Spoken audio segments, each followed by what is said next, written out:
Hello students, आज हम कल वाले टॉपिक को ही कंटिन्यू करेंगे। मैंने आपको कल अप टू 10 तक क्वेश्चन करने के लिए बोला था, लेकिन जो 10th इलस्ट्रेशन है उसमें थोड़ा सा एक ट्रिकी पॉइंट है जो मैं आपको समझा देती हूँ, जिससे आपका प्रैक्टिकल क्वेश्चन आसानी से निकल जाएगा। कल हमने देखा था कि एस्टिमेटेड वैल्यू और एक्चुअल वैल्यू दोनों को हमें लेना होता है, दोनों को हमें ऑब्जर्व करना होता है और हम ये देखते हैं कि हमें प्रॉफिट हो रहा है या लॉस हो रहा है। लेकिन जो 10th क्वेश्चन है उसके अंदर जो हमारी एस्टिमेटेड वैल्यू है वो 2 दी गई है। हमारे पास जो एस्टिमेटेड वैल्यू है वो 2 अमाउंट है और हमारे पास जो एक्चुअल वैल्यू है, जो एक्चुअल एक्सपेंसेस हैं, उसके 3 अमाउंट हैं। तो थोड़ा सा कंफ्यूजिंग ये है कि यहाँ 2 अमाउंट है, यहाँ 3 अमाउंट है, हम किस तरीके से इसको कंपेयर करें।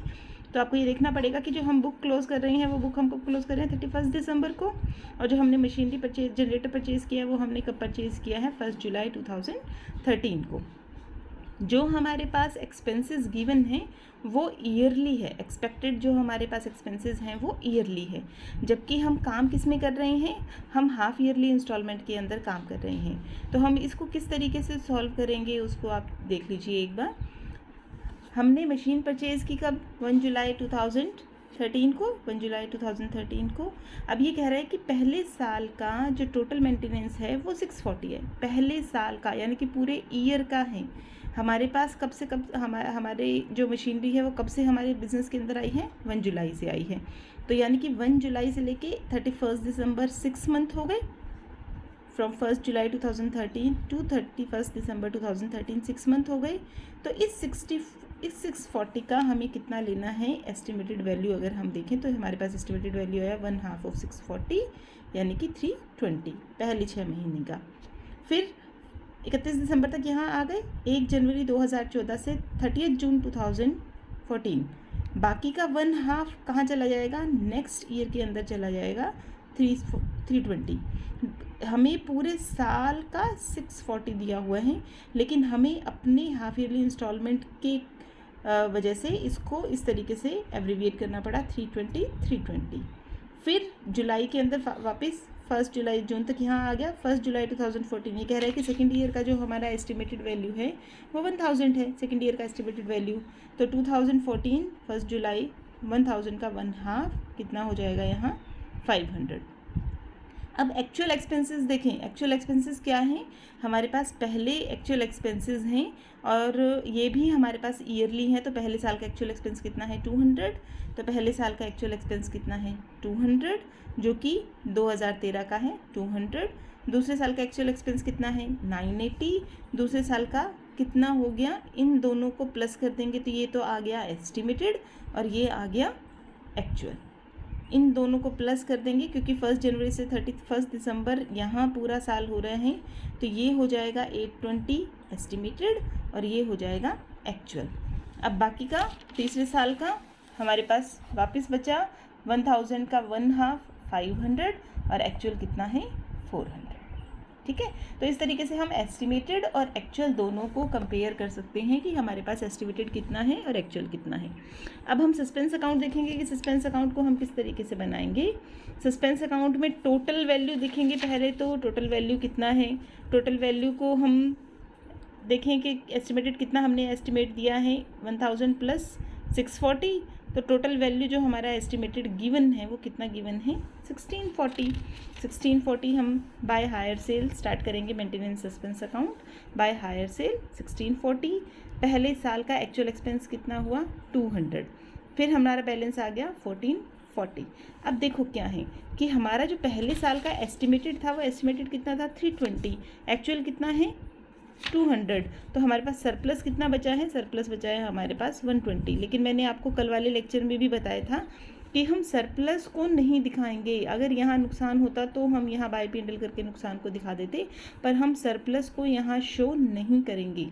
उसके बाद हम इस बैलेंस को नीचे लेके जाएंगे। ठीक है, जो भी आया हमारा बैलेंस 1440 का उसको हम नीचे ले आएंगे। यहाँ हमारा एक्चुअल कितना एक्सपेंस हो गया 980, एस्टिमेटेड कितना था हमारा, एक्चुअल 980 हो गया, एस्टिमेटेड कितना हो गया 820। ठीक है, 980 हमारा था एक्चुअल, एस्टिमेटेड है हमारे पास 820। तो हमें यहाँ कितना फ़ायदा हो रहा है, अब हमें यहाँ फ़ायदा हो रहा है नहीं, हमें यहाँ नुकसान हो रहा है 160 का।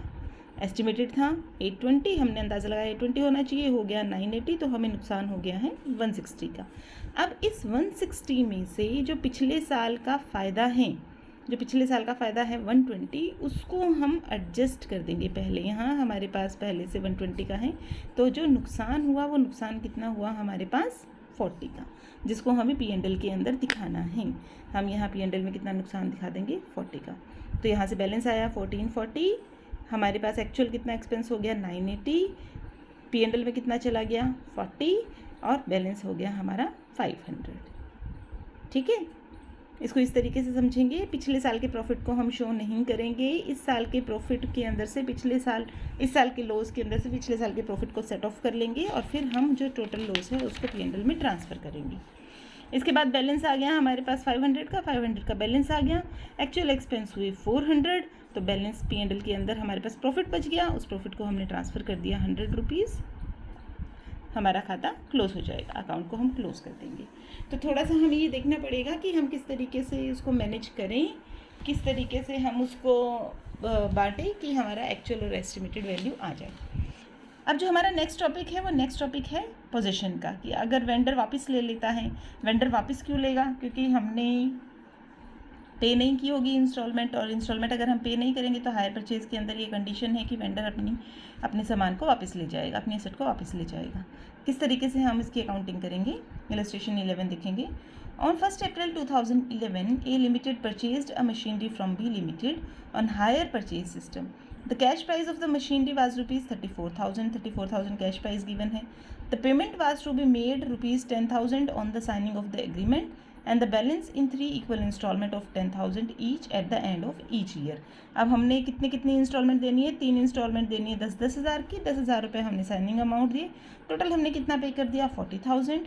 तो हायर परचेज प्राइस है 40,000 और कैश प्राइस है 34,000। इसका मतलब हायर परचेज प्राइस के अंदर पहले से इंस्टॉलमेंट के अंदर पहले से ही इंटरेस्ट इंक्लूड है। B limited charges interest at the rate of 12% per annum and A limited write off 10% per annum on depreciation on the reducing balance system. Simple question है यहाँ तक ही। A Limited could not pay the installment due on 31st March 2013. 31st March 2013 वाली instalment को हम पे नहीं कर पाए and the seller took possession of the machinery, open ledger book in the book of both the parties. हमने machinery purchase कब की है? 1 अप्रैल 2011 को। मशीन वापस कब ले गया है वो? 31 मार्च 2013 को। इसमें हम पहले बनाएंगे वेंडर्स अकाउंट। वेंडर अकाउंट से हमें ये पता चल जाएगा कि जिस दिन हमारी मशीन गई वापस, उस दिन हमारी मशीन का टोटल वैल्यू कितना था। तो 1 अप्रैल 2011 को हमने अकाउंट स्टार्ट किया bye machinery account 34,000, signing amount हमने पे किया 1 अप्रैल को ही टू बैंक अकाउंट 10,000। इंटरेस्ट लगा देंगे 34,000 में से साइनिंग अमाउंट को माइनस कर देंगे, 24,000 के ऊपर 12% का इंटरेस्ट लग जाएगा 2880। लेकिन क्योंकि इंस्टॉलमेंट में पहले से इंटरेस्ट शामिल है तो हम सिर्फ पेमेंट करेंगे यहाँ पर 10,000 की, 12,880 की पेमेंट नहीं करेंगे, इंटरेस्ट को इसमें इंक्लूड नहीं करेंगे। बैलेंस आ गया हमारा 31 मार्च 2012 का 16,880। 1 अप्रैल 2012 को हमने उस बैलेंस को फॉरवर्ड किया 18,880। ठीक है, 1 अप्रैल 2012 का हमने इसके ऊपर इंटरेस्ट लगा दिया, हमने इंटरेस्ट लगाया इसके ऊपर 2026, 2026 इसका इंटरेस्ट आ गया। अब ये जो इंटरेस्ट है ये इंटरेस्ट कब आया है? 31 मार्च 2013 को। ईयर एंडिंग पर हम इंटरेस्ट लगाएंगे। 31 मार्च 2013 को उसने मशीन को वापस ले लिया, तो यहाँ मशीन वापस चली जाएगी और वैल्यू आएगी यहाँ पर 18,906 और हम इस मशीन को वापस कर देंगे। यहाँ लिखेंगे हम टू मशीनरी अकाउंट, क्योंकि वो वापस ले रहे हैं यहाँ पर, तो इस बैलेंस के अंदर इंटरेस्ट को हम ऐड कर देंगे। इंटरेस्ट को ऐड करने के बाद यहाँ पर लिखेंगे टू मशीनरी अकाउंट 18,906। अब ये बनाने के बाद यहाँ से हमारे पास जो ये वैल्यू आ गई, इस वैल्यू को हमें मशीनरी अकाउंट में ट्रांसफ़र करना है। मशीनरी अकाउंट हम कैसे बनाएंगे? मशीनरी अकाउंट के अंदर बी लिमिटेड से कितना हमने लिया? 34,000 का हमने मशीनरी लिया, डिप्रिसिएशन लगाया 3,400, बैलेंस आ गया 30,600। 30,600 को नीचे कैरी फॉरवर्ड किया, इसके ऊपर हमने डिप्रिसिएशन लगाया 3,060। यहाँ मशीन आ गई हमारी वापस, हमें मशीन को वापस करना है।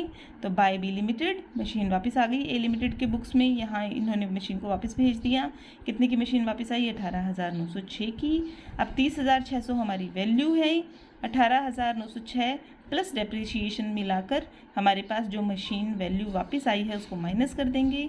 हमें नुकसान हो रहा है मशीनरी के ऊपर 8,634 रुपये का। हमारे पास वैल्यू है आज के दिन 30,600, उसके अंदर से जो जितने की मशीन वापस आई है वो प्लस जो हमने डेप्रिसिएशन लगाया है वो, इन दोनों को माइनस कर देंगे। तो हमें नुकसान हो रहा है 8,634 रुपये का। ठीक है, तो इसके लिए हमें पहले वेंडर अकाउंट बनाना पड़ेगा। वेंडर अकाउंट से मशीन की वैल्यू निकालनी पड़ेगी, उस वैल्यू को हमें मशीनरी अकाउंट में ट्रांसफ़र करना पड़ेगा और हमें ये देखना है कि क्या हमें फ़ायदा हो रहा है या क्या हमें नुकसान हो रहा है।